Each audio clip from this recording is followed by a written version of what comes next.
seminario, comentario de texto, seminario, quiere decir que aquí los profesores somos todos. Todos tenemos que compartir pues, la experiencia sobre el tema que todos tenemos, porque claro, es un tema que a todo ser humano le compite. Entonces, pues nada, María Fernanda va a ser la coordinadora de este seminario, por tanto ya lo introducirá y nos situará en el tema y nos dirá los textos que vamos a ir leyendo y como los comentamos entre todos. Yo la presento, tengo el placer de presentarla. María Fernanda Lacilla es profesora en la Universidad San Dámaso de Madrid y colabora también en un programa de la Universidad de San Pablo, CEU, que es Seniority, se llama, ¿no? El programa se llama la Universidad de Mayores, ¿no? Pero es mayores en experiencia, Seniority. Entonces, además ella es una investigadora de la Escuela Indente, por tanto experta en el pensamiento de Fernando Rielo y experta también en el pensamiento de Javier Zubiri. O Xavier Zubiri. Entonces, pues nada, ya les dejo y ella nos introduce. Pues muchas gracias, Ascensión, por tu cariño en la presentación. Y bueno, pues para mí es una alegría poder aprender en este rato de lo que entre todos seamos capaces de, digamos, de construir, porque en nuestro interior se van a evocar muchísimas reflexiones en torno a estos textos que he seleccionado. Son textos muy variados, como veréis, que tocan muchos aspectos, es un abanico de aspectos en torno a la libertad y yo creo que la metodología a seguir va a ser muy sencilla. Yo creo que es interesante que la lectura sea conjunta de cada uno de los textos, por lo tanto será la lectura de un texto y lo que se abrirá un coloquio sobre lo que nos sugiere ese texto. No hace falta hacer un análisis tremendamente técnico, sino quien lo quiera o pueda hacer, pues lo hace, porque será para todos una alegría instruirse, pero también lo que a cada uno nos evoque según nuestro bagaje cultural y sobre todo vivencial, ¿no? Como veis, son más textos quizás de lo que el tiempo nos permita avanzar en ellos. Ni vamos a leerlos rápidamente como aquel que tiene que cumplir una tarea sí o sí, sino como aquel que quiere disfrutar, pero tampoco nos vamos a atascar en uno para privarnos de la riqueza de otros. Entonces, es difícil conjugar todos estos aspectos, pero lo vamos a conseguir porque todos tenemos esa buena voluntad y visión de lo que sería preferible, ¿no? El orden,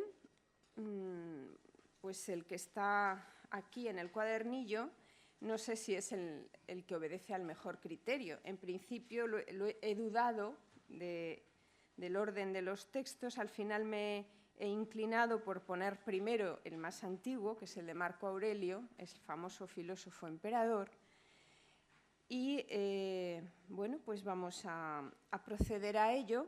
Nos invita este texto, como veréis, a fijarnos en un aspecto de la libertad, no tanto como un acto, sino como un estado del espíritu, no solo como una facultad o capacidad que se ejerce en un momento dado, sino como algo cuya raíz está en el espíritu y que además provoca un estado y además proviene también de una visión de las cosas, de una capacidad no solo de reflexión con el pensamiento, sino algo todavía, yo diría, más profundo. No un simple ejercicio racional, sino una visión espiritual de las cosas más profunda. Sabemos que es un estoico, sabemos que es una filosofía, por lo tanto, en el cual todo lo que sería el ámbito de de las perturbaciones del alma por causa de las emociones, pues va a ser controlado o puesto en orden por algo más elevado que piensan que es el logos racional, pero veréis que es muy interesante en orden a lo que significa la hondura del espíritu y no un craso racionalismo.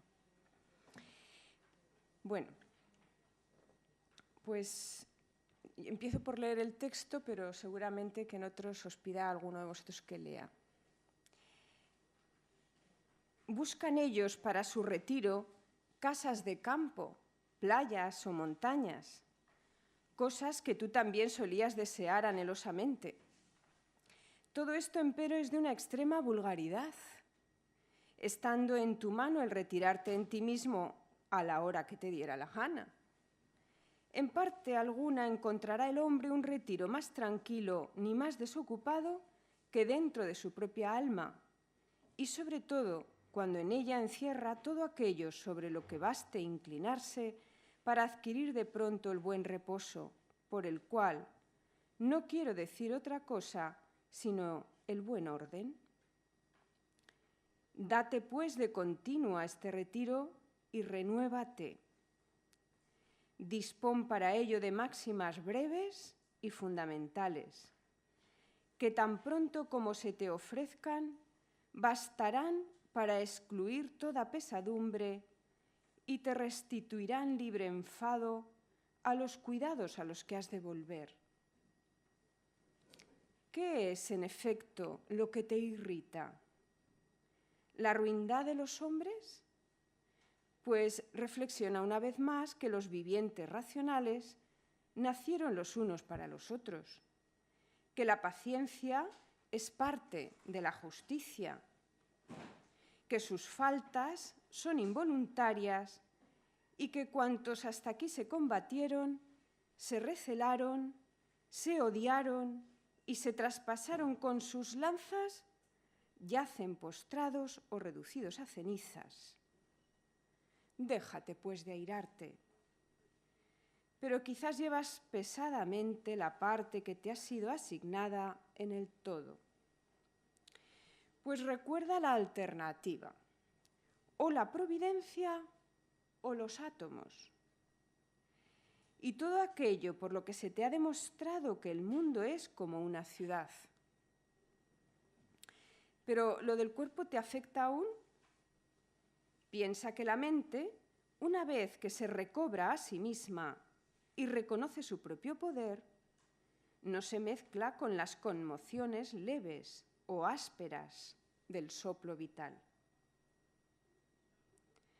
No queda, pues, sino que te acuerdes de recogerte en esta parcela que es la tuya y, sobre todo, nada de agitación ni de tensión.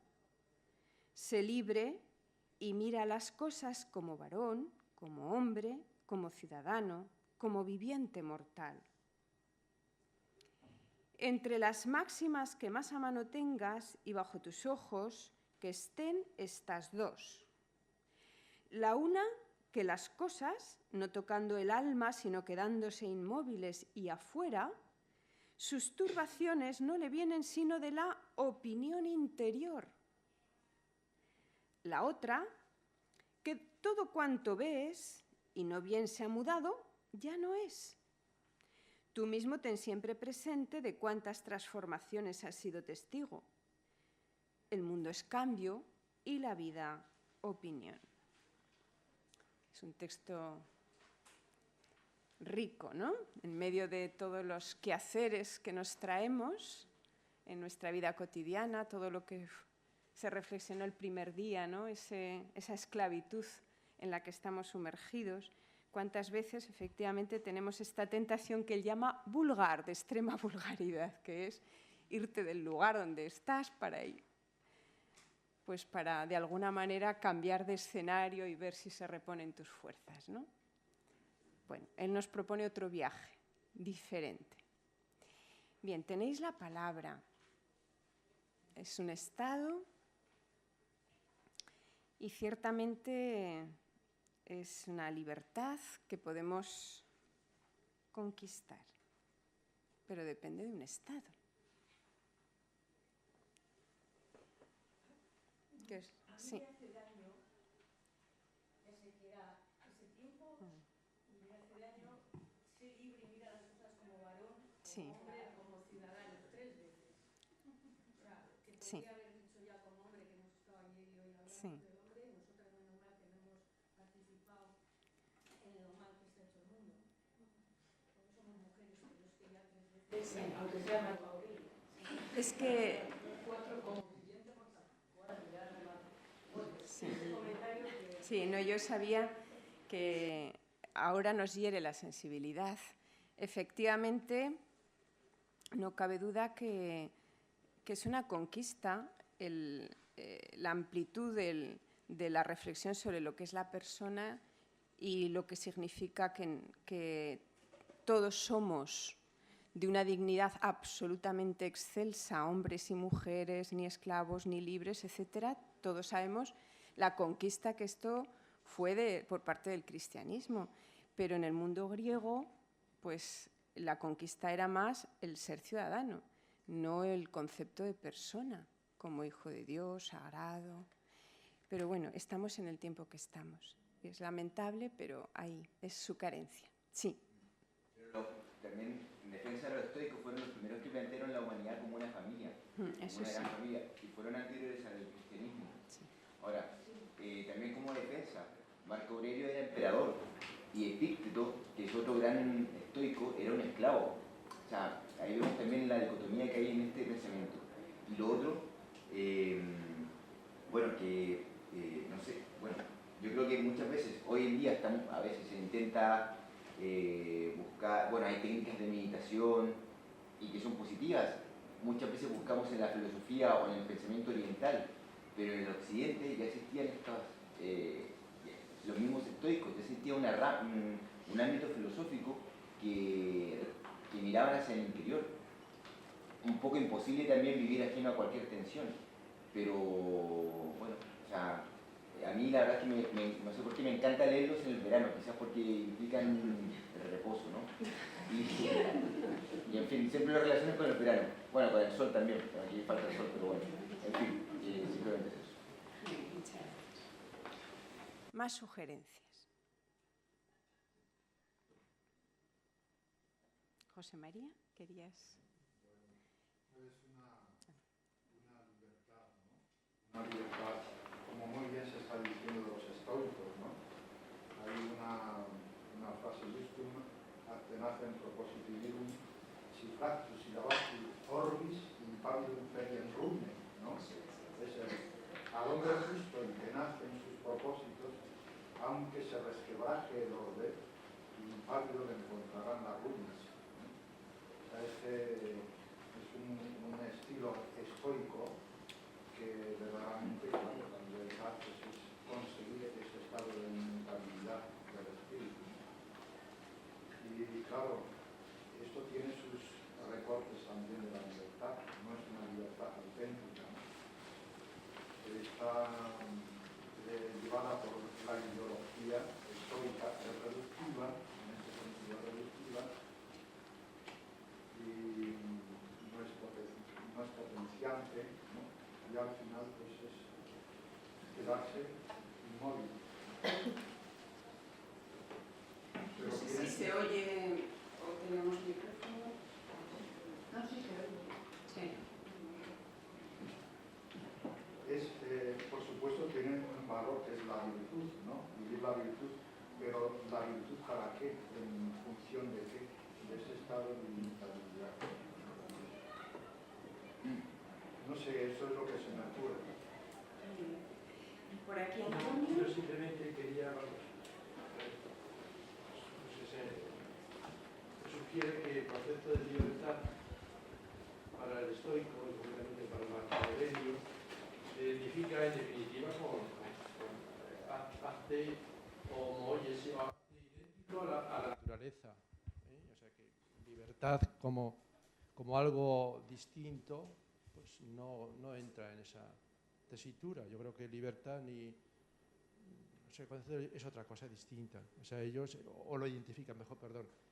En este caso, libertad es no lo que nosotros entendemos como estar fuera de la naturaleza, sino al contrario. Ellos, libertad, la interpretarían desde ese texto. Vamos, lo que me sugiere el texto es que es coincidir con el orden establecido, no crearse problemas. O sea, todo lo contrario a lo que nosotros tenemos por libertad, que es el principio de la vida, es enfrentarse con los avatares y decidir y responsabilizarse, ¿no? Y tener una visión responsable. Aquí libertad es todo lo contrario de lo que acabo de decir, de contrario a vida. O sea, aquí el estoico es anularse como individuo, como vida, como libertad e identificarse con el todo. O sea, aquí el estoico, volviendo otra vez a la discusión, vamos, a la matización diferencia entre individuo y persona, el estoico pues cumple perfectamente los límites del individuo o el sentido del individuo, que es ser parte individual, pero del todo, donde el todo es lo importante y si quieres ser feliz tienes que renunciar a ese protagonismo, identificarte con el todo. O sea, tienes que renunciar a tu libertad para seguir las pautas establecidas por el cosmos, por la naturaleza, y ser imperturbable sería la virtud, curiosamente. O sea, la virtud no es comprometerte, liar, o sea, enfrentarte a la vida, al tiempo, a lo imprevisible, sino que todo eso que te está afectando, pues intentar vacunar, hacerte imperturbable, hacerte impávido, no negar el tiempo, negar el movimiento, sería la felicidad para el estoico, que en eso encaja perfectamente con la filosofía griega, ¿no? que lo bueno, lo feliz, lo bueno, lo verdadero, el en sí de las cosas está de una vez para siempre, que ni Dios puede cambiarlo. La naturaleza ni Dios puede cambiarla. O sea, que es algo ordenado de una vez para siempre. Entonces, no le afecta para nada el tiempo. La filosofía griega, la temporalidad, que es lo que nos hace daño a nosotros, los hombres contemporáneos, a ellos se asoma un poco, pues inmediatamente se lo echan a la espalda, la temporalidad. Y buscan el consuelo en el cosmos, en la realidad única, que es lo uno, lo que es uno cerrado, en el sentido de uno como cerrado, ¿no? como perfecto, como finito, cerrado, finito, acabado, y todo lo que suponga salirse o no sé, o el azar, incluso salir, no lo ven como a más, sino que sería perder, eso sería desorden. Lo importante es el cosmos. Y por eso termino la importancia que tienen las ciencias formales, las ciencias exactas, los números racionales, que el uno es, el teorema de Pitágoras es, y es una realidad que digamos, absoluta, sola, lo demás participa, o como el absoluto es la idea de blanco, o la idea de caballo, y lo demás son participaciones, pero lo que hay que aspirar somos participaciones. Entonces lo que intenta el griego es pues renunciar a ese propio protagonismo y en ese sentido, un poco como las filosofías de raíz no griega, que es diluirse en la gota, diluirse en el mar. Yo repito que el pensamiento occidental ha evolucionado en sentido contrario. Es que el individuo, la persona, en sí mismo, pues tiene una carga de compromiso y de faena, de drama, de drao, de realización, que es, bueno, pues lo siento, pero es una visión negativa de la historia, del cosmos, pero de la negatividad aspiramos a algo que es positivo. Vamos, el griego es excesivamente optimista y el occidental hasta hace poco, y a lo mejor la solución es cambiar un poco el paradigma, y bueno, pues estos filósofos estoicos que en muchas cosas han parecido también, ojo, a la filosofía cristiana, o que el cristianismo se ha dejado embaucar por los filósofos estoicos, a lo mejor el cristianismo, y termino ya, no quería yo excederme, hizo mal en no ser fiel a su propio, digamos, mensaje y servirse de las categorías del logos griego. A lo mejor es un poco atrevido, pero bueno, es una vía que yo reclamo y me parece que está por hacer, ¿no? o que se está haciendo, ¿no? Sí. La filosofía auténtica cristiana, no el cristianismo a través de la filosofía griega, sino la filosofía, su propia misión o su propio no sé, esencia, ¿no? Prostituirse en la filosofía cristiana con categorías griegas. Y perdón, que ha sido. No. Bueno, tu intervención ha sido muy rica, ¿eh? Y ciertamente es una constatación y una preocupación que es de lo que somos muy conscientes en la escuela idente. Ese tratar de restituir el mensaje, la filosofía que parte de Cristo y del Evangelio a un modelo original, aportado por el propio Cristo y no por las categorías griegas. Esto es algo verdaderamente que en Fernando Rielo era una evidencia muy clara sobre la cual trabajó muchísimo. Vamos, todo lo que hizo fue en orden a averiguar ese modelo que partía del propio Cristo. Bueno, pues creo que hay una petición de palabra. Víctor quiere retomar, ¿no? Me parece, si yo no soy buena en mi memoria de los nombres, lo siento. Si no te llamas Víctor, pues tú no te llamas Víctor, por la extrañeza. Martín, pues voy a... Sí. No lo voy a retomar, pero en el sentido de que no buscaban la virtud por la virtud, buscaban el modelo de vida estoico, a lo que aspiraban era al filósofo, al sabio. Ahora bien, es que el cristianismo yo creo que se nutrió, pero no se prostituyó por la filosofía griega, al contrario, se enriqueció, porque más que más la filosofía griega es, o sea, también, que en el fondo también es obra de hombres que se cuestionaban por la realidad, que buscaban la verdad, y Dios es esa verdad, bueno, para el creyente. En fin, no entro más allá, pero a mi juicio es un enriquecimiento.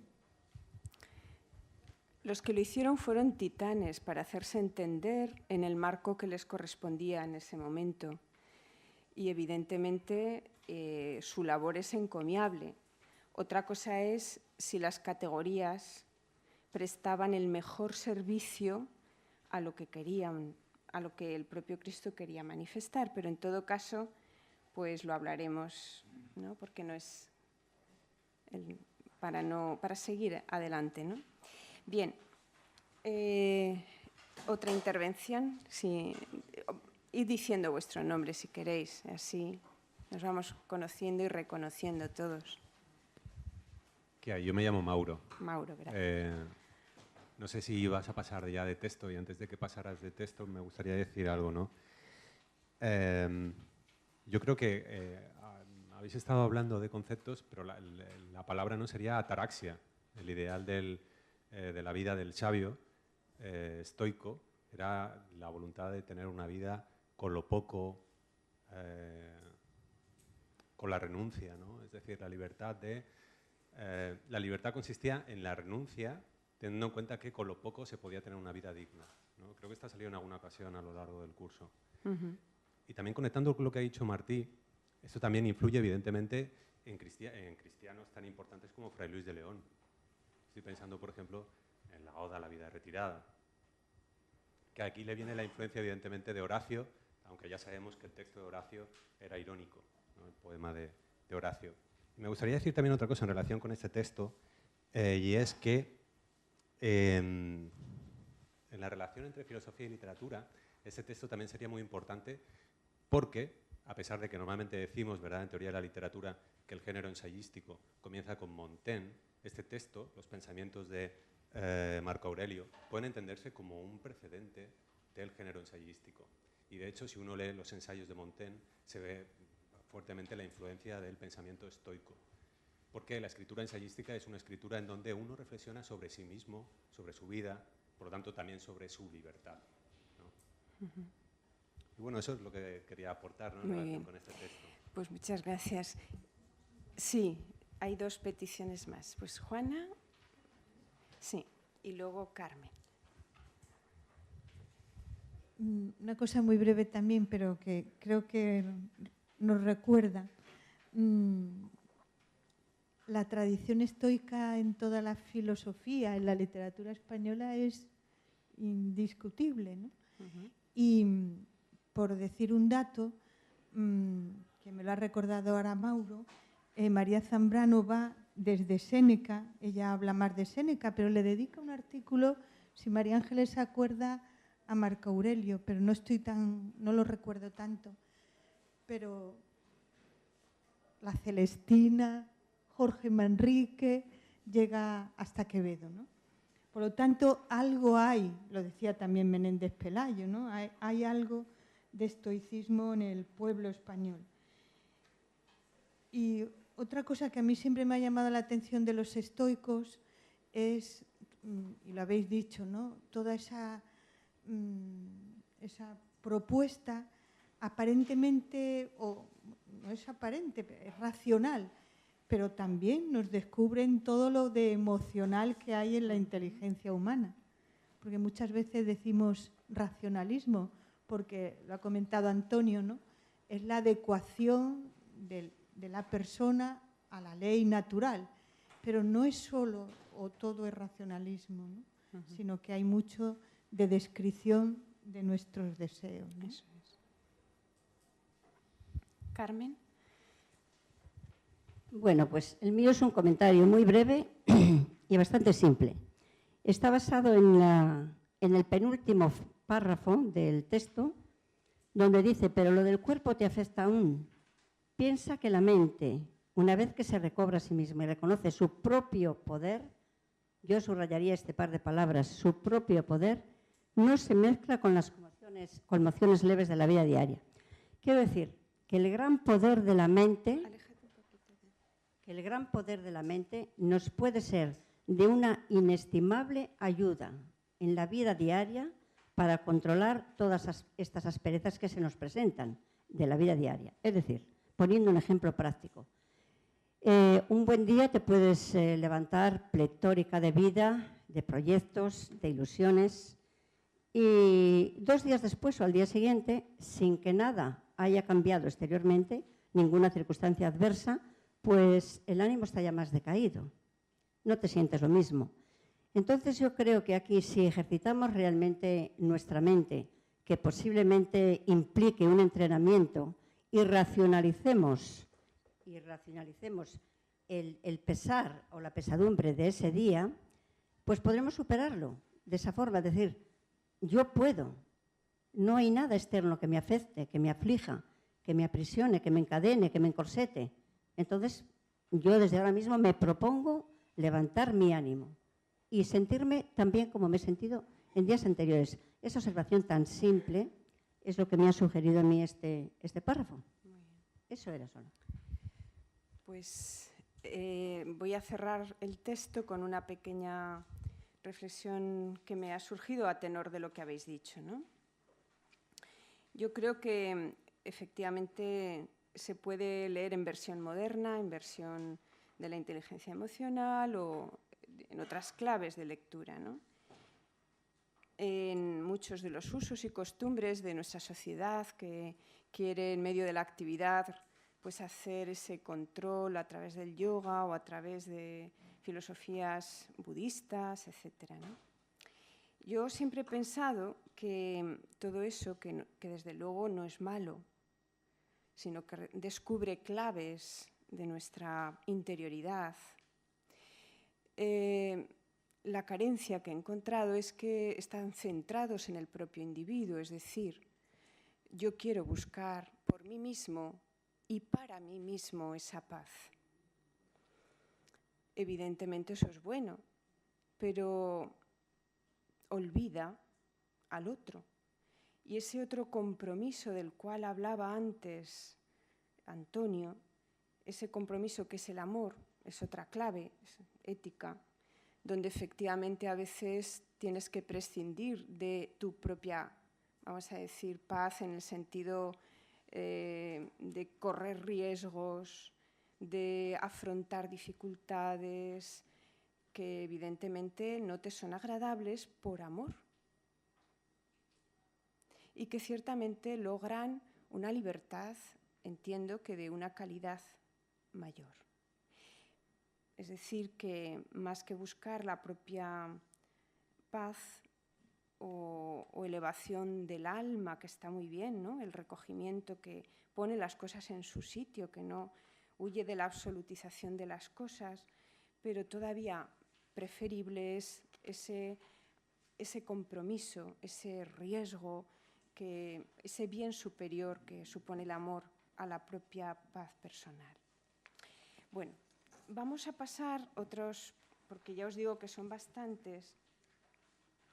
Hay una reflexión aquí de Leonardo Polo en su libro Persona y Libertad, que va recorriendo muchos aspectos de la libertad y concretamente, si como el texto es amplio, podría resumirse quizás, por eso he puesto ahí una pequeña señal, en esa hasta donde está puesta la señal, porque comenta en esta cuestión, en esta ocasión, Leonardo Polo, la aportación de Max Scheler, hablando de lo que es la libertad en sentido positivo, no como ausencia de coacción o como indeterminación, sino en un sentido positivo.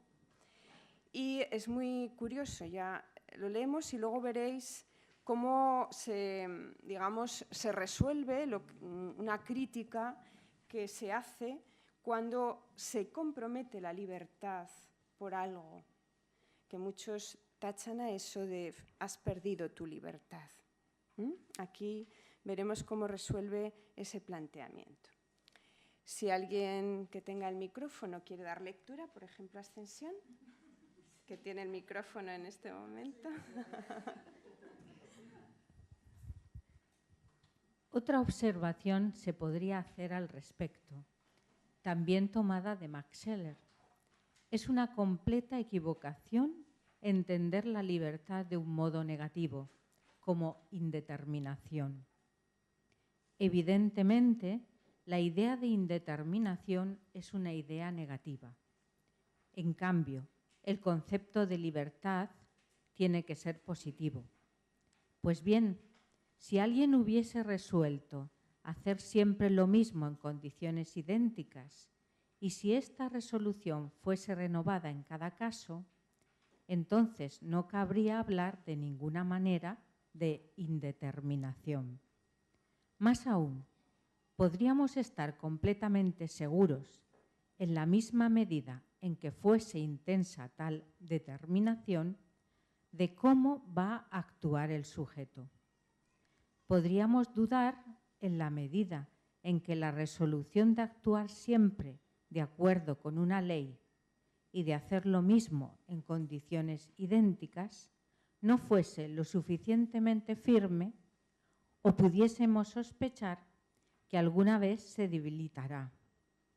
Pero en la medida en que esa resolución es firme y es radicalmente renovable, en esa medida podríamos decir que el operar de tal sujeto es perfectamente previsible.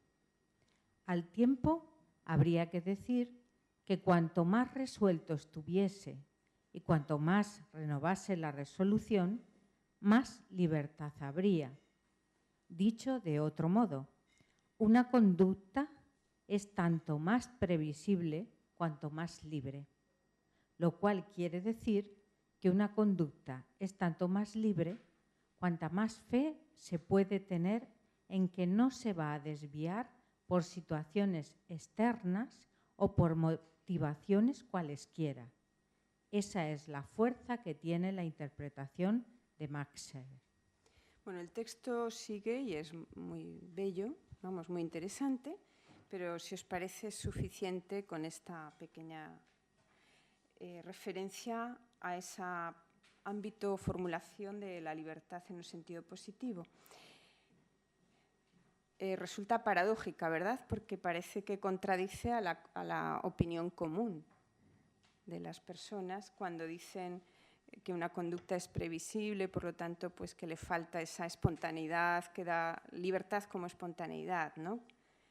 Y sin embargo, es muy interesante porque efectivamente cuando uno decide algo, si es fiel, si es capaz de ser fiel frente a las múltiples circunstancias interiores que le pueden advenir, como estados de ánimo cambiantes o circunstancias externas que varían, el que seas capaz o que seamos capaces de mantenernos fieles, firmes en esa resolución, desde luego es algo que revela o desvela la voluntad. ¿Qué os sugiere a vosotros? Me gustaría comentar dos hechos muy breves y que yo creo que tiene que ver con lo que ayer nos expuso en la mesa redonda Jesús Conil cuando habló de Nietzsche, ¿no? Es decir, la libertad, esa propuesta de no estar sujeto a nada, lo cual nos pone, decía, ante un abismo. Entonces, hay una película que se llama Solo es el principio, que es un documental de algo que se trabaja mucho en filosofía, sobre todo en didáctica de la filosofía, que se puede decir de muchas maneras, aprender a pensar, filosofía para niños.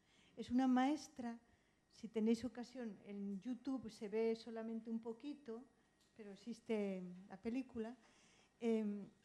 La maestra está hablando con niños de infantil y crea un debate, ¿no? Lo que dice Lindman, una comunidad de investigación, y le pregunta a los niños de infantil qué es la libertad. Y dicen muchas cosas, pero hay una niña o un niño, no lo recuerdo, que dice la libertad es ser buenos. O lo que ayer yo hablaba con Martín después de esta propuesta o este comentario de Jesús Conil, en palabras de Fernando Rielo, la libertad es sujeción a alguien. Es decir, es que no podemos estar abierto, no sé cómo era, no sujeto a nada, es que no podemos, sino que es libre en tanto en cuanto esa sujeción que tenemos que tener, porque tenemos esa libertad condicionada, es a lo mejor, ¿no? Al mejor fin, al mayor bien, ¿no? Bueno, es lo que me sugiere, ¿no? En ese sentido estoy de acuerdo con Leonardo Polo. Mauricio. Mauro. No voy a arriesgar ya más nombres. Para hablar un poco en relación con este diálogo con Juana, yo creo que se puede entender la propuesta nietzscheana, así como la existencialista, que tiene muchísimo que ver con la nietzscheana, con una libertad en la que, bueno, en primer lugar, podríamos leer estar en el abismo desde un punto de vista negativo, que sería un nihilismo que no va a ninguna parte, o un nihilismo que construye sentido desde un propio yo. Claro, sería absolutamente distinto a todo lo que has estado viniendo aquí diciendo durante estos días. Es otro orden de cosas. Que esto desemboca en el siglo XX con la propuesta existencialista atea. Yo estoy pensando sobre todo en Sartre, ¿no? Entonces, no sería tanto no tener ninguna regla vital, sino que la regla vital la crea uno mismo, ¿no?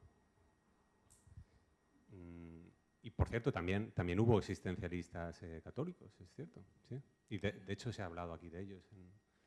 Se habló de sí. Bueno, simplemente era eso, ¿no? En el diálogo este con Juana, con lo que acaba de decir.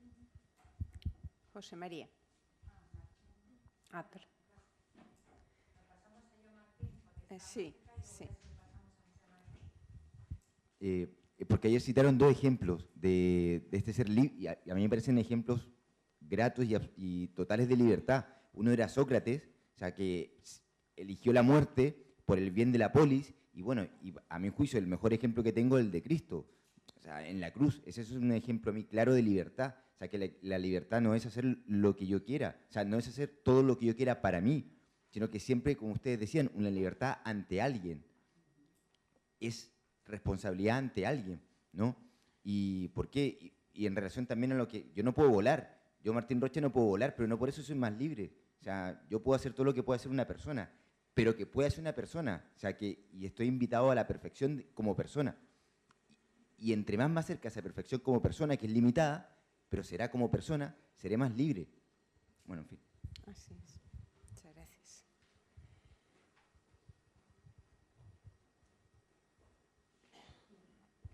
Bueno, aquí, interpretando a Seller, Leonardo Polo dice que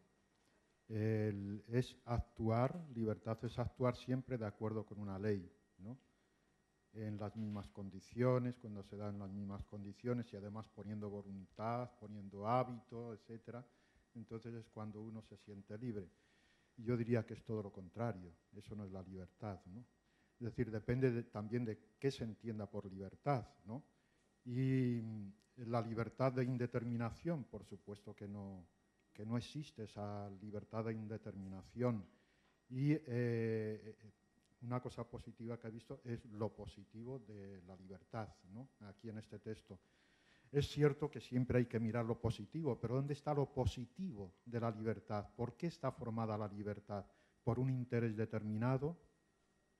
¿Por alguna filosofía, alguna ideología que esté detrás, ¿no? Para empujar a hacer algo? ¿Qué es lo que forma la libertad realmente? Aquello que define al ser humano. ¿Y qué es lo que define al ser humano? ¿Bajo qué antropología estamos hablando, ¿no? ¿Cuál es el concepto de antropología que tenemos? Entonces, si lo que nos define efectivamente es el amor, porque en el amor se incluyen todos los valores y todas las virtudes, ¿no? Entonces la libertad formada por el amor es lo que nos hace realmente libres, ¿no? La libertad formada por el amor. Ahora lo que tendríamos que hacer es qué es el amor, ¿no? Cuál es la definición del amor, pero efectivamente nosotros intuitivamente sabemos que el amor es servicio, es responsabilidad, es ayudar, es generosidad, es perdón, etc. Todos los valores y todas las virtudes están ahí, ¿no? Entonces, si la libertad está formada por el amor, es eminentemente creativa. Eminentemente creativa. Es todo lo contrario de esta interpretación que está dando Leonardo Polo, ¿no? Es eminentemente creativa la libertad. Ahí tenemos, por ejemplo, los místicos. Mañana leeremos algunos textos de los místicos.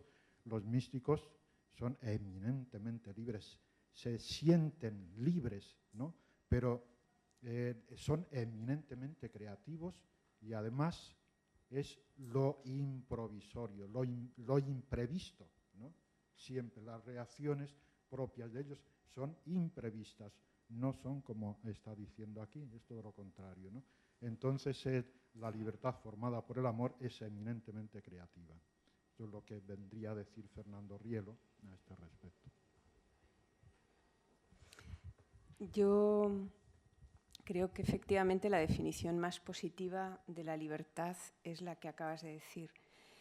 No obstante, por rescatar algo de lo que entiendo yo, o yo lo he interpretado en mi primera lectura de este texto, no tanto como querer aferrarme porque sí a la decisión tomada.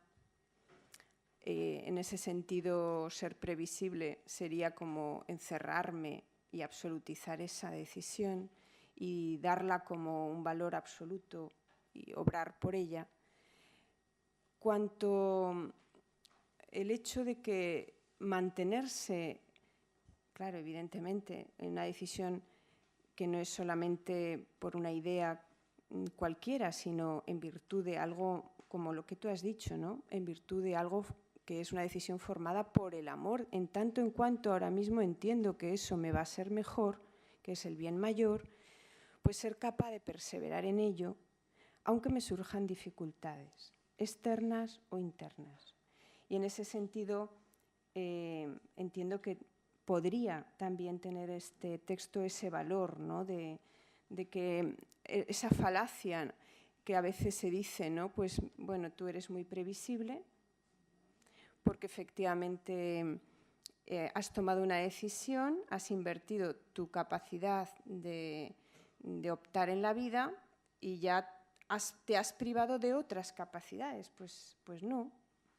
Precisamente la fidelidad a la opción mejor que veo, si es que esa opción no es una cabezonería mía, sino es el mayor bien que veo guiada por el amor, y no solo por mi propio criterio, sino abierta efectivamente a esa gracia divina que me puede hacer ver que hay otras opciones y que no entran dentro del campo de la previsibilidad, porque la gracia efectivamente es sorpresa.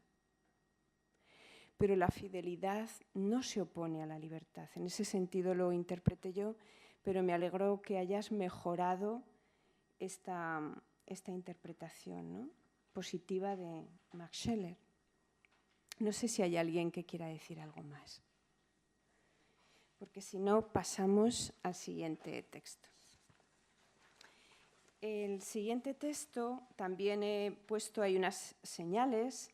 Está tomado de Luis María Gonzalo Sanz, cuyo libro es Entre libertad y determinismo, genes, cerebro y ambiente en la conducta humana. Como sabía que esta mañana se iba a hablar del tema, lo que pasa es que he cogido una parte que no se refería a los ejemplos que estaban en la línea de lo que se nos ha podido decir, ¿no?, sino a algo mucho más elemental y mucho más clásico, porque son referencias a la historia de la filosofía y, bueno, es para recoger otro aspecto, ¿no?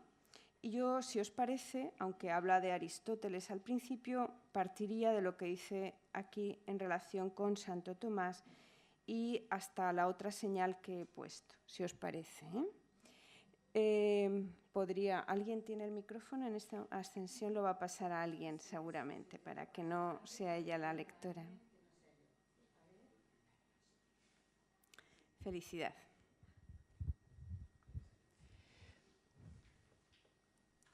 Por su parte. Sí. Por su parte, Santo Tomás afirmó que la perfección propia de la libertad no consiste en la indeterminación de la voluntad, sino en el dominio de los actos. En este sentido, decía Heidegger, imaginarse que la libertad es la ausencia total de las barreras que me constriñen. La carencia de toda determinación es una fantasía, es la libertad del vacío. Las barreras que limitan lo que uno quiere hacer son las que impone el hecho de que la libertad verdadera tiene que estar basada en la verdad, como veremos en el capítulo 11. Punto este en el que tanto insistió el Papa Juan Pablo II. En efecto, si no se tiene en cuenta la verdad, se cae en la tiranía de la sinrazón. Decía el entonces cardenal Ratzinger, la libertad es la capacidad de hacer y querer lo que hacemos poniéndolo en el contexto de la razón, de la totalidad del hombre. Tomando de todas estas opiniones sobre la libertad, lo que parece más esencial, se puede decir que libertad es la capacidad que tiene el hombre de elegir lo que ha de hacer o la conducta que ha de seguir, teniendo presente su fin último y los medios lícitos para alcanzarlo. Por tanto, para ser verdaderamente libres es necesario poner en relación libertad y bien, libertad y verdad. Es lo que haremos en los 2 capítulos siguientes. Bueno, hasta aquí. Evidentemente no es el mejor quizás texto porque nos remiten a otros capítulos, pero ya nosotros esta mañana precisamente Martín se refería a ello, ¿no? La necesidad de que la libertad esté basada en la verdad, la relación con la verdad es imprescindible. Y aquí nos ha hecho relación también a esa verdad de lo que la razón puede entender, que yo creo que está aquí usado no solo en un sentido de la facultad intelectual, sino en el ámbito más abarcante del espíritu humano, cuando Ratzinger, en esta cita de Ratzinger, es decir, ver desde mi espíritu cuál es el fin último de mi vida y en función de ese fin último, de esa verdad que nadie posee, porque cuando decía Jesús Conil esta mañana, ¿no?, que ese concepto es lo que se quiere atrapar y efectivamente no siempre es algo estático, bueno, pues es que la verdad quizás es que nos trasciende. Yo entiendo que tú ibas más por el hecho de una verdad que no es asequible, no es apresable tan fácilmente, porque siempre está más allá de lo que yo voy alcanzando de ella, porque quizás no es un algo, sino un alguien con mayúscula, ¿no? Entonces, bueno, libertad y bien, libertad y verdad, y fin último de la vida humana. Esto es los conceptos que entran en juego. ¿Qué os parece?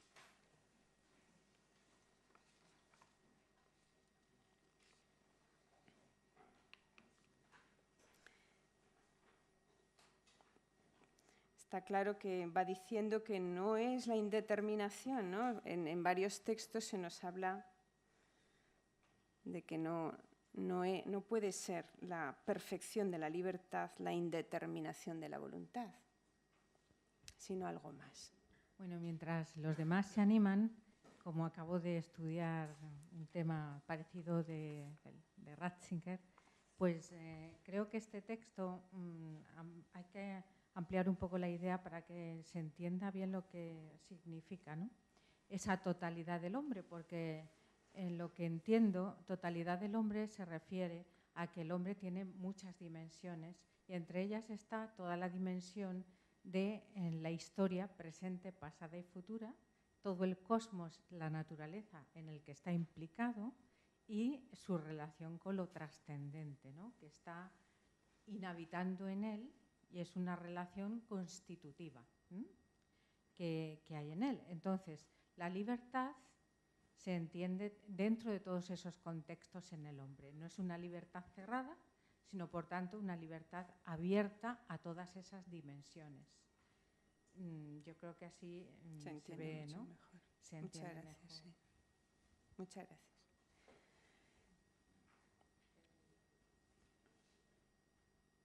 Sí. Yo casi que a mí me aborda este tema porque me falta intelecto para estar a esta altura. Y quería, una de las cosas que más me llaman la atención, que me llaman la atención mucho, es leerlo, que lo tengo aquí mismo, leer así que si quiere que hable otro, y yo lo preparo mientras y luego... De acuerdo. Un trocito muy pequeño, ¿eh? Sí, sí, de esas sí. cosas que a mí me impactan, ¿entiendes? Perfecto. ¿Alguien quería intervenir? Luis.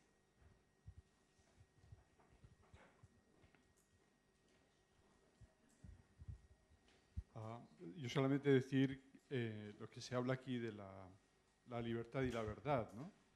A mí me gustaría puntualizar que cuando se dice aquí la verdad como fundamento de la libertad, no es una verdad abstracta. Yo diría, con dos ejemplos, ¿no? La verdad se refiere a saber quién soy, ¿no? Es decir, cuando, por ejemplo, en el Evangelio Jesús dice que la verdad os hará libres, yo entiendo, aunque se puede interpretar de muchas maneras, pero cuando tú te des cuenta de quién eres, de cómo eres querido, de que no es que te compares con los demás, pero que eres verdaderamente elegido, tu visión cambia. Es decir, hay muchas cosas que te sentirás liberado. Y otra cosa concreta también, por ejemplo, cuando se habla de los alcohólicos anónimos, ¿no? Es decir, con esos 12 pasos que tienen, que yo creo que es muy interesante y muy aplicable en muchas situaciones difíciles. El primero es reconocer, ¿no? Reconocer que la situación en la que estoy me supera, ¿no? Es decir, es admitir una verdad. Y si uno analiza los siguientes pasos, es que realmente son consecuencia directa de eso, ¿no? Pero a mí me llama la atención porque el primero es reconocer, abrir los ojos, que no es nada sencillo, ¿no? A quién soy yo, qué límites tengo, en qué situación estoy, ¿no? O sea, solamente puntualizar que mi impresión de que la verdad, ¿no?, es esa verdad concreta sobre mi identidad, diríamos, ¿no? Muchas gracias.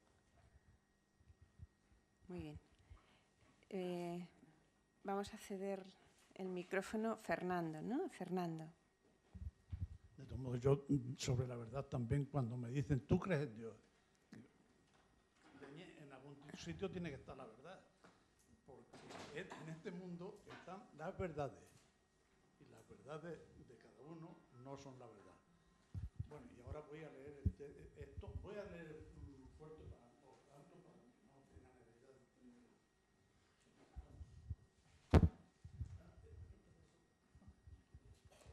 Dice, así fue.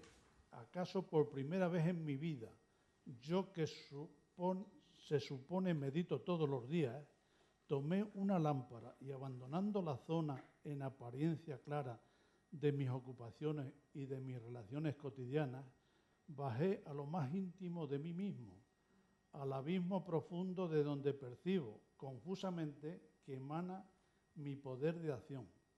Ahora bien, a medida que me alejaba de las evidencias convencionales que iluminan superficialmente la vida social, me di cuenta de que me escapaba de mí mismo. A cada peldaño que descendía se descubría en mí otro personaje, al que no podía denominar exactamente y que ya no me obedecía. Y cuando hube de detener mi exploración porque me faltaba suelo bajo los pies, me hallé sobre un abismo sin fondo del que surgía, viniendo yo no sé de dónde, el chorro que me atrevo a llamar mi vida. Es de Teilhard de Chardin, El medio divino. O sea, quiero decir, de esas cosas que de vez en cuando te viene y dices, vaya, ¿dónde se ha metido este hombre? Bueno. Es que somos complejos, ¿verdad? Y ese conocimiento de uno mismo, efectivamente, es todo un proceso de descubrimiento que, si está guiado por el amor, sobre todo por un amor absolutamente incondicional, como es el de Dios hacia cada uno de nosotros como hijos, somos capaces poco a poco de adentrarnos, ¿verdad?, de tal modo, no ácido, no de manera agria, no de manera crítica, no de manera que efectivamente a veces hacemos, que es juzgarnos negativamente, vernos solo por las imperfecciones, ¿no?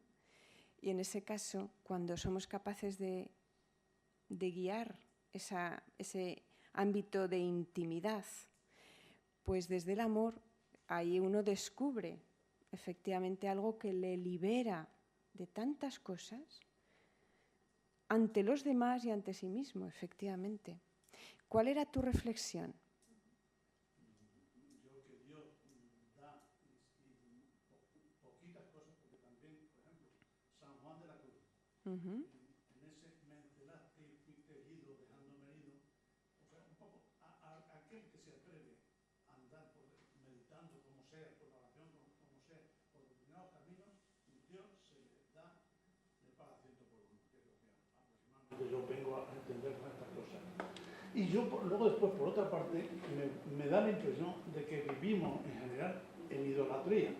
Cuando Moisés bajó del cerro aquel y vio la bacanal que había allí montada, era que estaban dejados de la mano de Dios, ¿no? O sea, se había escapado. Pues eso es lo que estamos ahora me parece a mí, el mundo está así. Pero tomo como un atenuante es que las cosas, que la idolatría que es para mí poner a las cosas por delante de Dios, naturalmente. Bueno, porque esas cosas están constantes y sonantes ahí. Y Dios se parece muy fuertemente a este tipo de gente que se atreve a pasar por determinados sitios y luego después yo me imagino que ya una vez que lo han visto, ya están encelados como el otro y el otro para toda la vida. Así es. Muchas gracias. Martín me parece que había pedido la palabra, ¿no? Bueno, pues si queréis, caminamos más para adelante. Nos saltamos. Esta hoja está fotocopiada por la parte de atrás para que estuviesen también las referencias que han sido citadas, pero no para ser leídas. Ahora, el siguiente texto es de Karl Rahner y es una reflexión de la gracia como libertad, porque efectivamente la libertad es también un don y quería que se viese reflejado pues ese ámbito del don, no solo de la conquista. Y mi propuesta es que leamos también, para que no sea demasiado largo el texto, pues desde donde está señalado, que empieza por la libertad es siempre, y si alguien quiere leer. Yo mismo, si quieren. Perfecto. Si me dicen dónde empieza, vale, ya sé.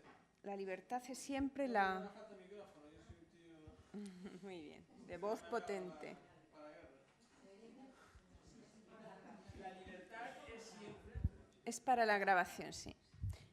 La libertad es siempre la autorrealización del hombre que elige de hecho con miras a su realización total delante de Dios. Es pues, en cuanto a facultad del corazón, una capacidad de amor.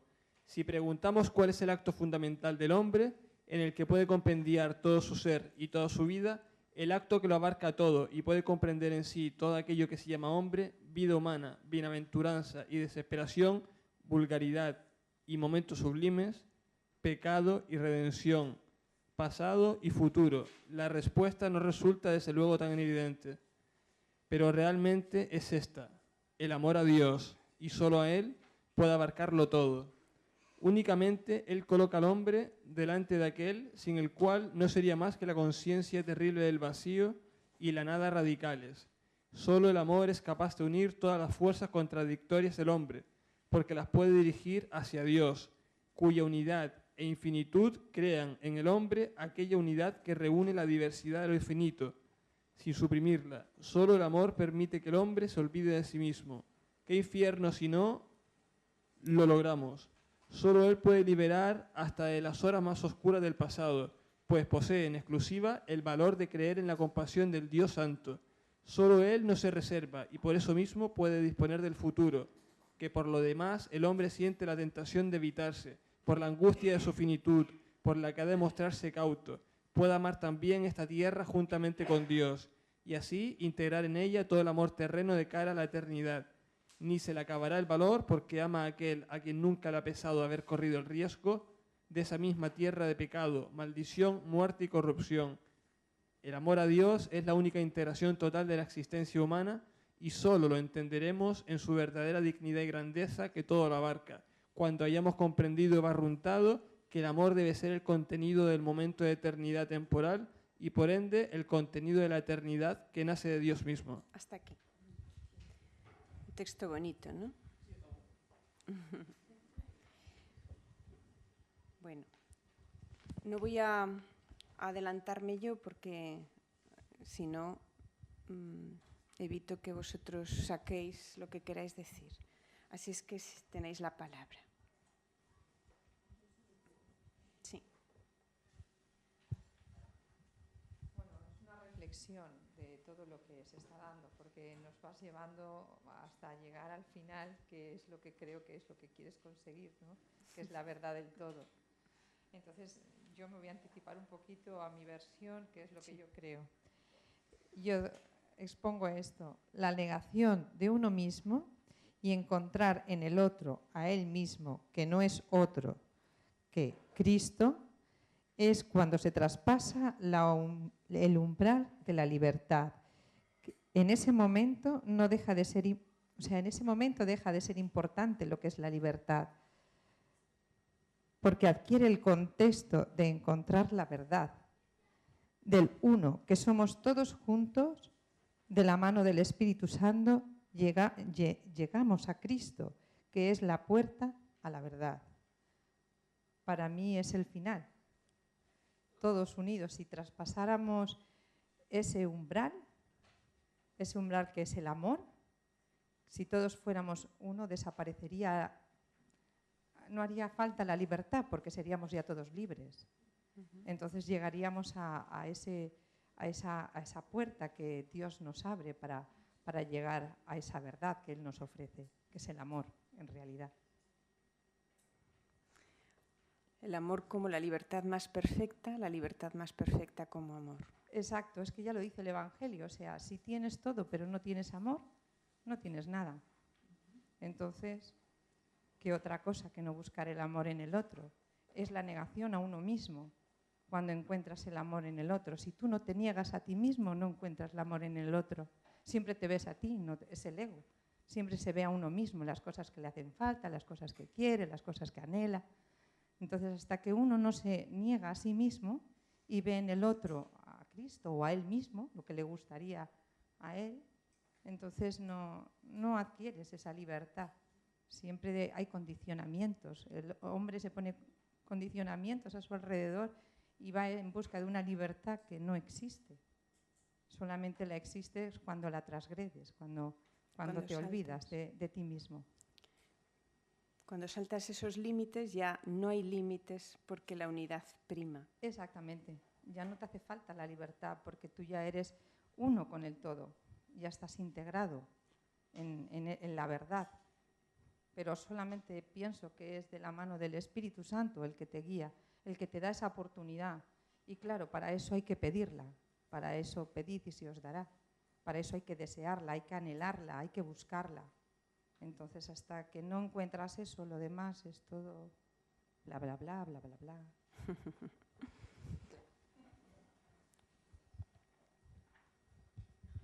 Carmen, también. Carmen.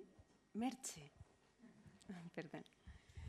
Bueno, pues yo no sé si soy el bicho raro de aquí, porque claro, si no eres creyente, si no has sido elegida, si no estás en la religión cristiana, pobre de mí, y ahí es donde estoy yo.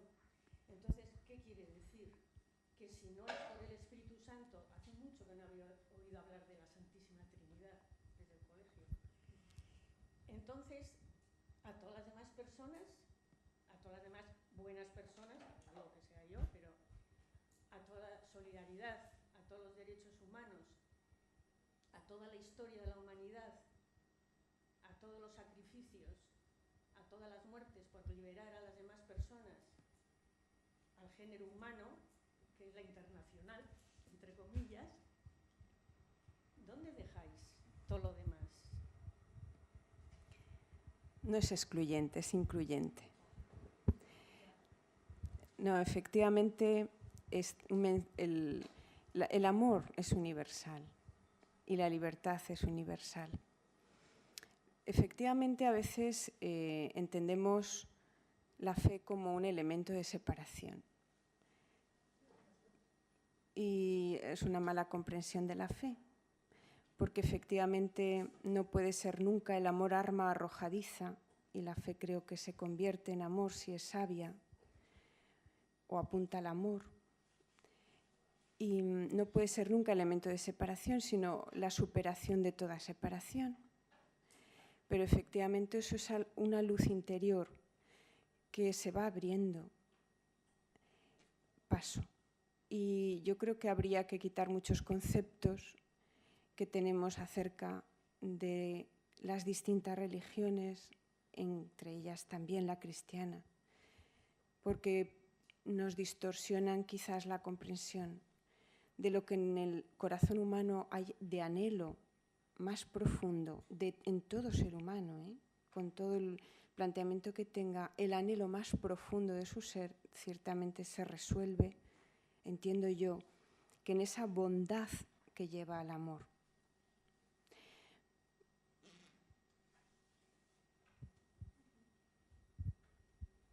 Bueno, esto yo creo, ¿no?, que la respuesta la da el mismo Cristo, ¿no? El mismo Cristo cuando dice, lo que hacéis con los demás, lo habéis hecho conmigo, ¿no? Es decir, que Cristo en el Evangelio dice, lo que habéis hecho con los demás, lo habéis hecho conmigo, ¿no? Es decir, todo lo que hagamos en virtud del amor, que es servicio, ¿no?, que es enaltecer al otro, la relación con el otro, es sufrir por el otro, etcétera. Todo eso lo estamos haciendo con Cristo.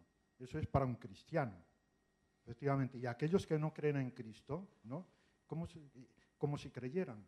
Es decir, un cristiano tiene que decir, como si creyeran. Aquellas personas que están haciendo el bien, son de buena voluntad, luchan por los demás, por situaciones de injusticia, etcétera, como si creyeran en Cristo para un cristiano. O sea, un cristiano no excluye en absoluto a los demás, los incluye totalmente, ¿no? Y sobre todo a aquellas personas de buena voluntad. O sea, que en ese sentido el cristianismo es universal. Si no es así, no es auténtico cristianismo. Y a lo largo de la historia no ha habido auténtico cristianismo en muchos, y hoy tampoco. Hay muchos cristianos que son de nombre, pero no son precisamente cristianos de hecho, ¿no? Cristianos de derecho puede haber muchos porque son bautizados, ¿no? Pero seguir a Cristo con todas las consecuencias, ese es el que verdaderamente se da al otro, se da a los demás, ¿no? Se ha hablado aquí, por ejemplo, de el conocerse a sí mismo, ¿no? Esto Sócrates, ya sabemos que el origen está en Sócrates. Y Séneca lo introduce en España, ¿no? En la filosofía española, e incluso influye a los místicos. De tal forma que Santa Teresa estaba imbuida por el senequismo, ¿no? Conócete a ti mismo. Pero se le presenta a Cristo y le dice, conocerte has en mí, ¿no? Conocerte has en mí. Es decir, el conocimiento es conocimiento en Él, en Cristo, pero ese conocimiento en Cristo es también conocimiento en los demás. Es decir, nosotros nos estamos conociendo en los demás. Cosas positivas que tienen los demás nos estamos reconociendo. Ah, sí, efectivamente eso me pasa a mí. Efectivamente eso es lo que yo tengo que hacer. Efectivamente eso es mucho más de lo que yo estaba pensando, pero tal.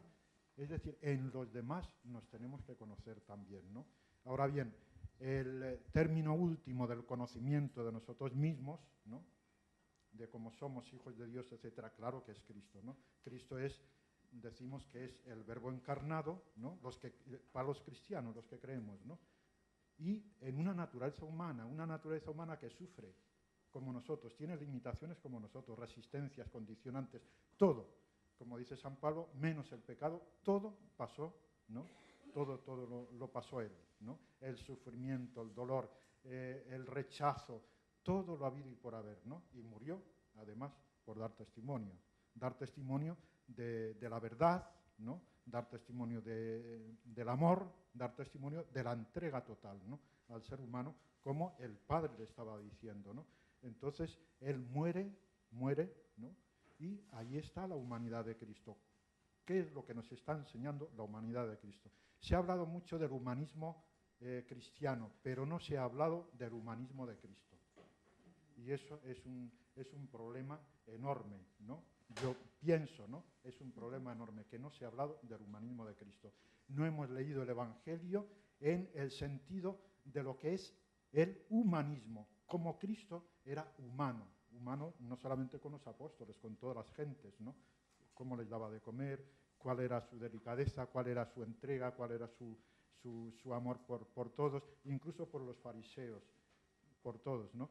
Es decir, que el único que no incurre en ideología, y la estructura de las ideologías es reducir, excluir.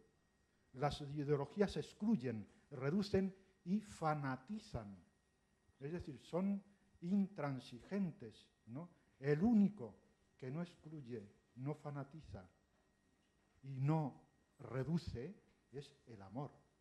Y Cristo está encarnando perfectamente el amor. Pero no solamente Cristo, sino tantos cristianos y tantas personas que no siendo cristianos también se han entregado por los demás, incluso han muerto también por los demás. Nada más. Sí. Para la grabación. Es la grabación. Sí, bueno, yo simplemente aportar alguna cuestión. Recuerdo que hubo un encuentro de José María Díez Alegría con Runner la noche de Navidad del 24 de diciembre de 1955, en un diario que había inédito. Y entonces la preocupación que tenía Runner, por si sirve un poco también de esclarecer en la línea que se estaba comentando ahora, la preocupación que se tenía ahora era que el cristianismo no se podía asimilar como se estaba presentando. Era la conversación que mantenía Díez Alegría con Runner. Y había una cuestión que era fundamental para Runner, enfrentar lo que somos, ¿verdad?, con lo que tenemos dentro. Es decir, había una preocupación que esto luego, curiosamente, en los jesuitas posteriores ha ido plasmando, que era tener una sinceridad profunda en encarnar ese amor propiamente en lo histórico, en lo que se está hablando ahora, ¿no? Entonces yo creo que es muy importante para asimilar estas cuestiones de fondo, enfrentar lo que somos con lo que realmente vivimos, ¿no? Y que realmente como hombres y mujeres de nuestro tiempo, ¿no? Y yo creo que en esa perspectiva, en esa sinceridad profunda, lo del amor, ¿verdad? Porque también es verdad que los jesuitas en esto de la sinceridad lo mostraban, era una clave fundamental para entender, ¿no? Cristianismo para hombres sinceros, profundamente sinceros desde el amor cristiano, pero sobre todo vivirlo como hombres y mujeres de nuestro tiempo para que se asimile lo que se está diciendo y no sea una abstracción. Y a mí me parece importante tener en cuenta esto. Muchas gracias. Yo quisiera destacar del párrafo unas líneas del párrafo leído que dice así. Es 1, 2, 3, 4, 5, 6 líneas antes del final de la página 54. Viene a decir: solo el amor es capaz de unir todas las fuerzas contradictorias del hombre, porque las puede dirigir hacia Dios, cuya unidad e infinitud crean en el hombre aquella unidad que reúne la diversidad de lo finito sin suprimirla. Yo, quizás mañana también por aquí irán algunas reflexiones que quisiera hacer, pero el amor, cuando trasciende más allá de mí, cuando además no encuentra barreras en el otro como yo, que puede ser muy distinto a mí y que puede comportarse de una manera a veces no grata, por decirlo suavemente, ¿no? Cuando mi amor se dirige hacia el infinito, hacia Dios, ciertamente me ayuda justamente a unir todo lo que en mí puede estar dividido. Sentimientos, fuerzas de todo orden, complejos por los cuales me puedo sentir afectada con el impulso de otro, comodidades, bueno, cualquier ámbito de mi interior que me disgregue. Cuando haya una fuerza que me lanza más allá de mí mismo, me unifico. Y ciertamente me parece de una riqueza enorme que la libertad se vea como capacidad de amar, como la facultad dialogística del amor, porque me amplía mis límites. Y si hace eso conmigo, que me unifica por dentro, también hace eso con el exterior, porque el amor siempre se las ingenia para echar abajo las barreras que nos ponemos por fuera, para ver al otro desde su lado negativo. Entonces, lo que pasa es que tengo que tener un horizonte mucho más amplio que las ideologías, que los intereses, que las circunstancias. Y eso exige un término muy superior. No sé si hay más comentarios, si no pasamos. Bueno, el siguiente es el poema, a ver si mañana nos diera tiempo a ver algo que tiene que ver con la película Invictus. Pero no vamos a ver la película entera, ¿eh? Pero sí, si se me permite, algunas pequeñas escenas. El poema que está aquí reflejado, el poema victoriano, da nombre a la película Invictus, Invencible en español. Nelson Mandela afirma que es el poema que le dio fuerzas durante los 27 años que estuvo encarcelado. Y yo creo que no está mal que lo leamos. En la noche que me envuelve, negra como un pozo insondable, doy gracias al Dios que fuere por mi alma inconquistable. En las garras de las circunstancias no he gemido ni llorado. Ante las puñaladas del azar, si bien he sangrado, jamás me he postrado. Más allá de este lugar de ira y llantos, acecha la oscuridad con su horror. No obstante, la amenaza de los años me halla y me hallará sin temor. Ya no importa cuán recto haya sido el camino, ni cuántos castigos lleve a la espalda. Soy el amo de mi destino, soy el capitán de mi alma. Bueno, a mí lo impresionante de este poema es que efectivamente guió los 27 años de Mandela. Y efectivamente no permitió que se le metiera dentro el veneno que le pudieran estar proyectando los demás. Bueno, no sé si alguien tiene algo que comentar.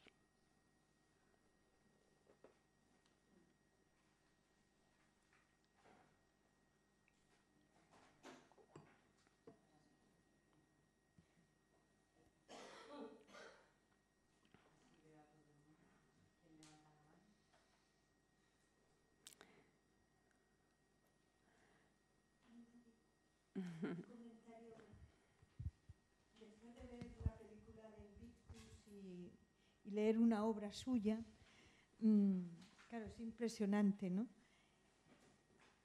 Esta libertad es la que le permite, creo yo, los miles...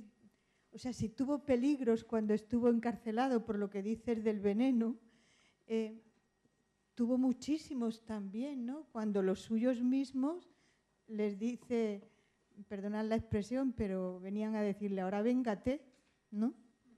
Y él una y otra vez le dijo, no hemos hecho todo esto para hacer lo mismo que hicieron con nosotros, ¿no?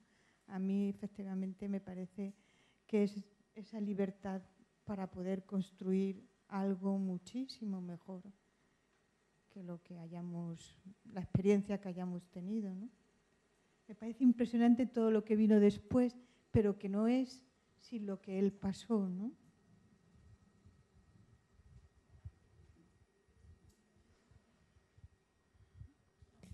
Es también la experiencia de Viktor Frankl en el campo de concentración de Auschwitz.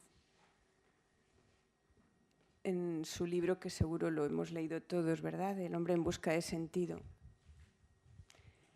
No sé si ibas a intervenir. Sí, pues tienes la palabra.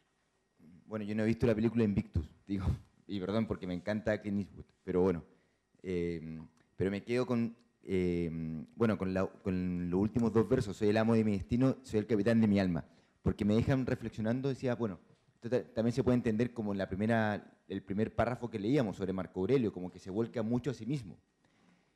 Y en relación a lo que conversábamos recién, la necesidad de vincularlo ante alguien, ante Dios, por ejemplo. Pero yo pensaba, ¿cómo puede ser posible que, o sea, porque la libertad no es condición, o sea, no es un terreno común, o sea, es para creyentes y para no creyentes. ¿Por qué? Porque tanto la libertad como la verdad y el amor, y eso tiene relación también con lo que hablaba hoy día el profesor Jesús, son experiencias, y todos tenemos experiencias. O sea, y esa experiencia es objetiva porque se da en la realidad, pero también es subjetiva porque el sujeto influye en ella y ella influye en el sujeto. Y, o sea, todas las personas tenemos experiencias, por lo tanto, todas las personas tenemos experiencia de libertad y esa experiencia se construye. Es decir, a lo que me refiero, que esta persona estaba encerrada, estaba presa. Vuelvo a decir, no vi la película, pero me imagino que estaba presa, sí, efectivamente. Sí. ¿Pero por eso ha dejado de ser libre? Pues no, porque seguramente no tenía esa libertad física, no tenía una libertad de desplazamiento, pero tenía una libertad aún más importante, que era una libertad interior. Y esa libertad interior, me imagino yo, que día a día la hacía decidirse y elegir por ser más plenamente persona y anhelar su libertad física y la libertad para su pueblo. Yo no sé si creía o no creía Mandela, pero la experimentó y eso lo puede hacer cualquiera. Sí. Bueno, en este caso el poema Doy gracias al Dios que fuere por mi alma inconquistable expresa un por lo menos recibirlo como don, ¿no? Pero ciertamente sí que estuvo preso y sí que fue tratado muy mal, ¿no? Antes como muy bien y después, ¿no? Y sin embargo fue el capitán, no en un sentido absolutista, sino el capitán de mi alma. No se dejó caer en el devolver la violencia con la violencia o la venganza, ¿no?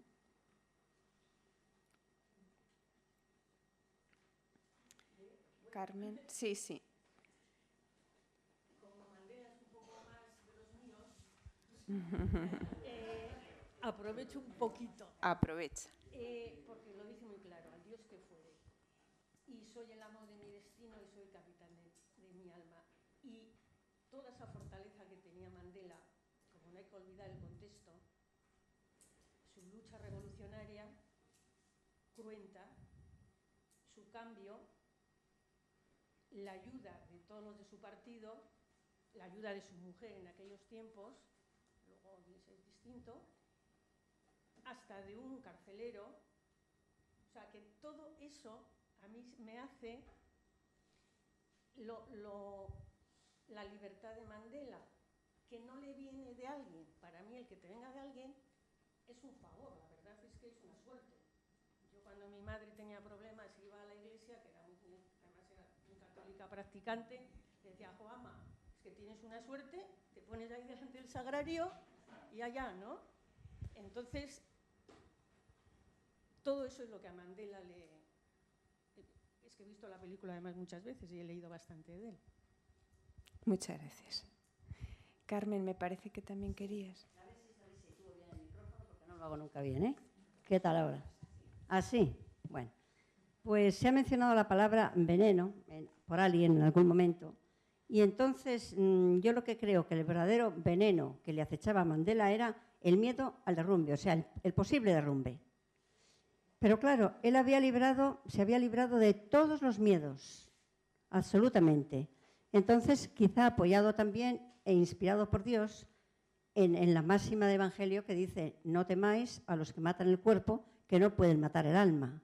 Y él sentía un alma completamente libre que le hacía superar todas las barreras físicas y todos los miedos. Y él estaba allí y no temía nada. Se sentía tremendamente fuerte y no había tal derrumbe de persona como después demostró. Así es. Pues si os parece, porque nos queda 5 minutos por mi reloj, de lo que nos queda me gustaría... he elegido 2 fragmentos del Evangelio, uno en relación con el hijo pródigo que tocó, si os acordáis, el obispo el primer día. Yo dije, anda, pues parece que nos hemos puesto de acuerdo. Y otro de San Pablo, en el sentido de lo que son el espíritu y los frutos del espíritu, entre ellos la libertad. Todos creo que conocemos el primero, el hijo pródigo. A mí me gustaría, si tenéis algo que comentar distinto, o sea, complementario, de lo que ya se tocó. Yo os diré, a mí, como lo vais a decir vosotros enseguida, yo he elegido este texto, entre otras muchas cosas, a mí me parece muy rico, pero también porque se viera cómo el comportamiento del padre, o sea, ya sé que nos podemos fijar en el hijo que se fue, en el que se quedó, pero ahora me gustaría fijarme también en el padre, en cómo administra su autoridad en relación con sus hijos. Es decir, cómo les deja en libertad. Es impresionante, ¿eh? Porque efectivamente la Hacienda yo la comparo con la propia Constitución, ¿no? O sea, lo que somos. Querer vivir por mi cuenta es renunciar a mi filiación contigo. O sea, no quiero vivir pendiente de ti. Yo quiero vivir la vida por mí mismo. Déjame ser yo mismo sin ti. Y eso, pues, efectivamente tiene unas consecuencias. Y él volvió. Pero el padre, la actitud del padre, que deja marchar, que reparte esa hacienda, que es Vive el amor como tú crees que debes de vivirlo, ¿no? Busca la inversión de ese amor en la felicidad que tú crees que debes de buscar, porque ahora mismo parece que necesitas vivirla de esa manera. Pero yo estoy siempre aquí. Y cuando quieras volver me encontrarás, porque soy tú mismo, soy tu propio hogar, soy tu paraíso perdido. Y te dejo libre.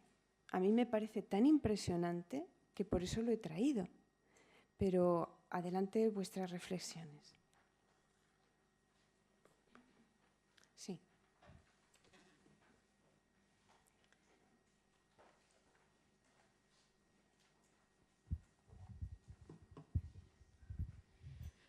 Pues por aportar algo al texto del hijo pródigo, me parece que el padre tiene una buena vista. Imagino que no tendría gafas, pero me parece muy importante que le ve de lejos, dice el texto. Quiero decir, la mirada es un elemento para el amor, fundamental, ¿no? Y hay graduación de miradas. Podemos mirar superficialmente, podemos mirar de una manera contemplativa, mirar al corazón. Quiero decir que esa sería el ver la realidad de una forma determinada. Y el padre le ve de lejos y hay dos acciones desde esa mirada. Le conmueve las entrañas, es decir, si tú miras en profundidad la vida, ¿no? Porque Dios nos cita en la vida, ¿no? En la historia, ¿no? Y en la historia en la perspectiva, ¿no? Y le conmueve las entrañas y sale corriendo a abrazarle. O sea, la mirada profunda nos mueve las entrañas, el interior, y nos hace de alguna manera actuar, no movernos. Me parece una señal de cómo el padre era, ¿no? Muchas gracias.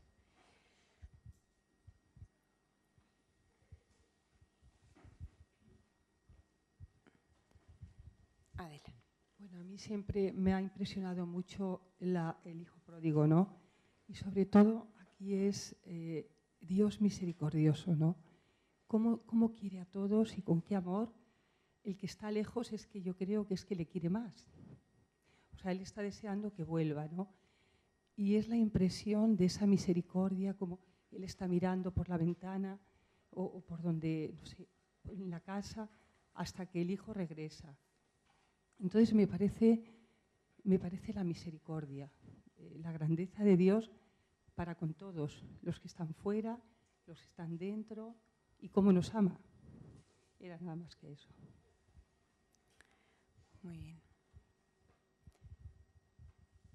Pues hemos aterrizado de los conceptos abstractos en la vida, en las vivencias, en una verdad que se dirige no a la cabeza solo, sino a tomar carne, huesos en nuestra vida.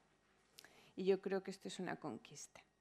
Pues muchísimas gracias por todas vuestras aportaciones. Creo que ahora tenemos, ¿qué cosa? ¿Tiempo antes de? ¿O quieres anunciar? Gracias a todos, ¿eh? Muchas gracias.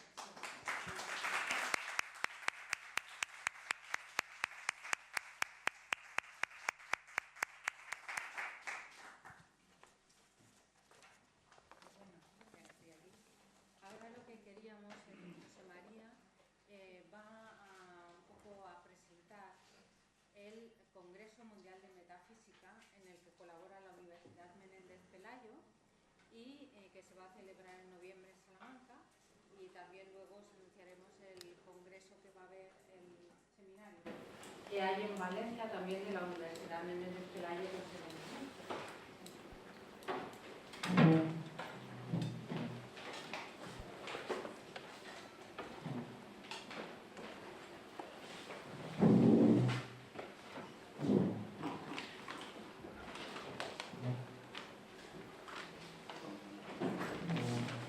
Buenas tardes a todos y a todas. Bueno, me han invitado a presentar el Congreso Mundial de Metafísica, que es el sexto que se celebra. Hemos celebrado ya 5 en Roma y lo celebramos cada 3 años. O sea, desde el año 2000 venimos celebrando el Congreso Mundial de Metafísica, al que vienen profesores, sobre todo profesores catedráticos de diversas universidades, ¿no?, del mundo, no solamente católicas, universidades civiles. Es un congreso abierto a todas las personas que quieran reflexionar desde la metafísica aplicada a todas las ciencias. Entonces, tenemos que explicar un poquito lo que entendemos por metafísica para el Congreso Mundial de Metafísica. La metafísica no es la metafísica de Aristóteles ni la metafísica de Santo Tomás, está por encima, ¿no? Está por encima de la metafísica de Santo Tomás o de Aristóteles o de cualquier otro filósofo, ¿no? Es la metafísica que trata sobre la realidad última, ¿no? Decimos que trata sobre la realidad, es visión bien formada sobre la realidad. Visión bien formada sobre la realidad. Se trata de la visión bien formada de la realidad última, de la realidad en general. ¿De qué tipo de realidad? Bueno, estas son preguntas, ¿no? Fernando Rielo dice ya que todo ser humano tiene una tendencia a hacer metafísica, ya empezando por el niño, porque se pregunta el por qué, el cómo, ¿no? ¿Para qué? El niño se hace preguntas de esencia, ¿no? Está ahí en el ser humano, ya desde niño que se hace preguntas de esencia. El profesor Jesús Conil tiene un libro que se titula El crepúsculo de la metafísica, que elaboró en los años 80. Y este libro dice que las filosofías tienen vocación metafísica, toda filosofía, incluyendo la fenomenología, el existencialismo, el marxismo. Todas las filosofías tienen vocación metafísica, ¿no? Porque tratan de formar bien la visión de la realidad. Ahora, ¿qué es la realidad? ¿Por qué es la realidad? ¿Para qué? ¿De dónde viene? ¿Cómo es? Bien, todas esas preguntas las contestan las filosofías de distintas formas, ¿no? Cada filosofía pretende dar una visión, o cada filósofo pretende dar una visión de la realidad. Entonces, si esto es así, invitamos a todos los que piensan, todos los seres humanos pensamos, desde luego unos más que otros, seguramente que muchos, la mayoría pensarán mucho más que yo, por supuesto, ¿no? Pero que efectivamente se invita a todos, ¿no? Todos de todas las tendencias para participar en este Congreso de Metafísica.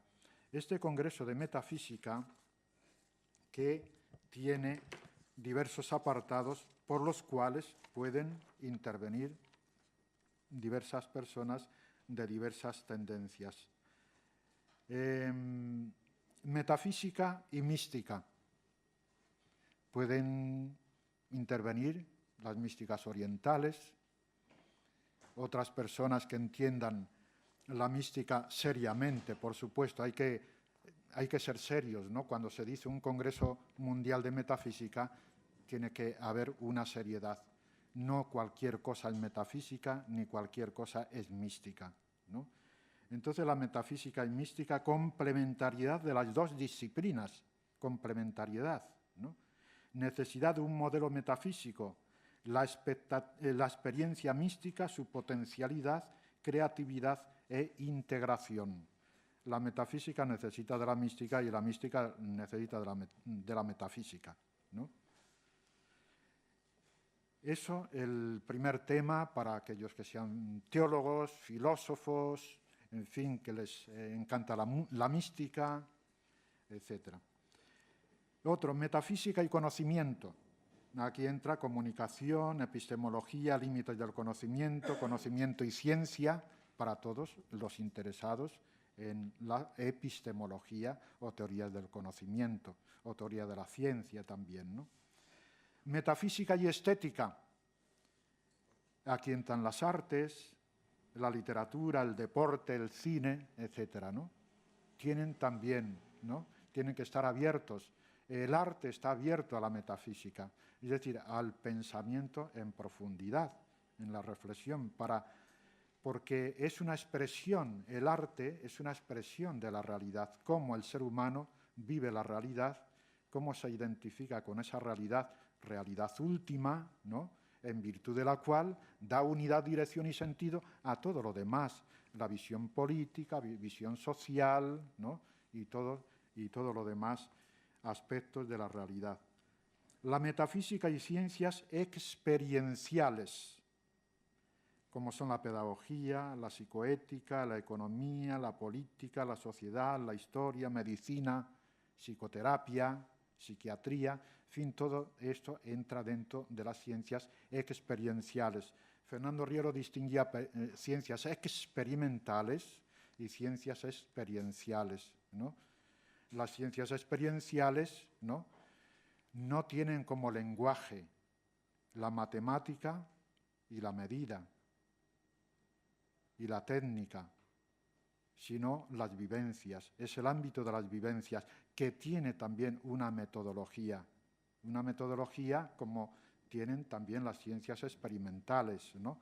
Y esta metodología, claro, no es el lugar para explicarlo en estos momentos. Y ahora, metafísica y ciencias experimentales y formales.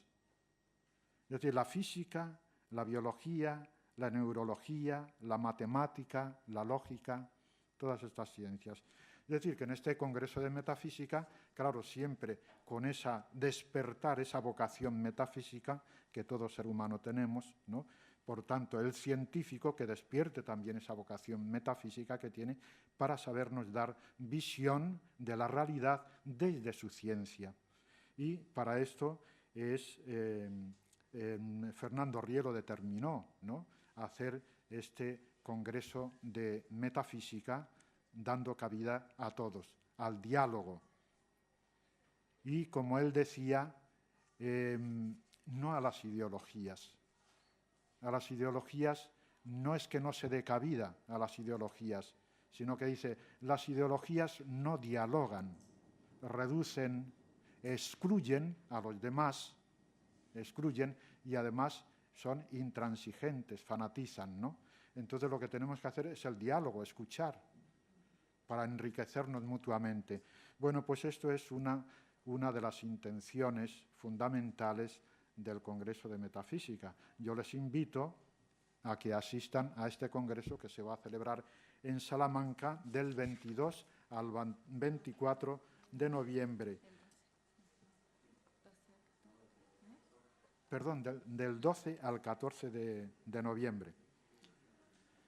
Y tienen ahí, este programa lo pueden coger los que ustedes quieran, lo vamos a dejar ahí fuera para que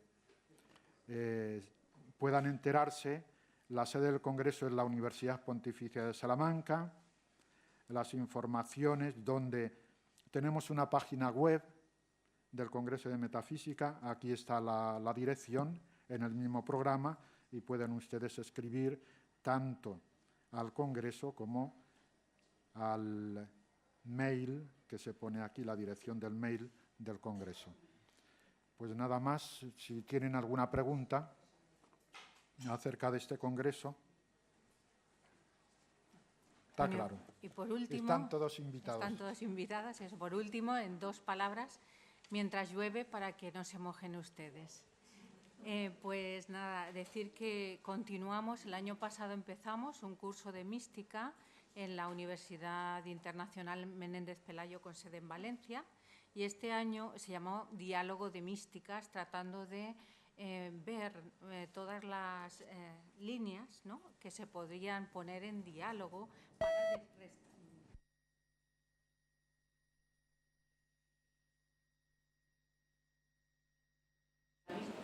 tradición y nuevas propuestas, viendo dentro de la mística también, dentro de la mística, un homenaje a Santa Teresa, por supuesto, que en este centenario que estamos celebrando no podía faltar, porque es una maestra auténticamente de todo este ámbito. y poniéndolo en relación con autores posteriores a lo largo de la historia y terminando con autores contemporáneos. Entre ellos, pues decir que vamos a hablar de Edith Stein, que vamos a hablar de Unamuno, vamos a hablar también de Charles Péguy, de San Juan de la Cruz, de toda la obra teresiana a través de un carmelita que está desarrollando su pensamiento. Varios autores van a tratar de ella. Y, por último, decir que vamos a tener un acto muy bonito que se llama la mística alegría de las bienaventuranzas en una iglesia preciosa de Valencia, que es San Agustín, donde el coro del Orfeón de la Universidad Católica de Valencia, junto con una soprano y el órgano, que es un órgano magnífico en esa ciudad, que van a interpretar textos sobre el sentido de las bienaventuranzas con música acorde que exalta, ¿no?, pues esa belleza de la mística alegría de las bienaventuranzas. Pues también tenemos los programas allí, también lo pueden ver a través de la página de la Universidad Menéndez Pelayo, entrando en Universidad Menéndez Pelayo, sede de Valencia, y pues nada, a su disposición cualquier duda concreta que tengan. Fecha 14, 15 y 16 de septiembre. Pues muchas gracias a todos y que tengan una buena noche. Va a ser húmeda, pero buena. Y mañana a las 9:30 nos encontramos aquí de nuevo. Muchas gracias. Que ahora a las 6 tenemos, para los que quieran, la Santa Misa como ayer, ¿no?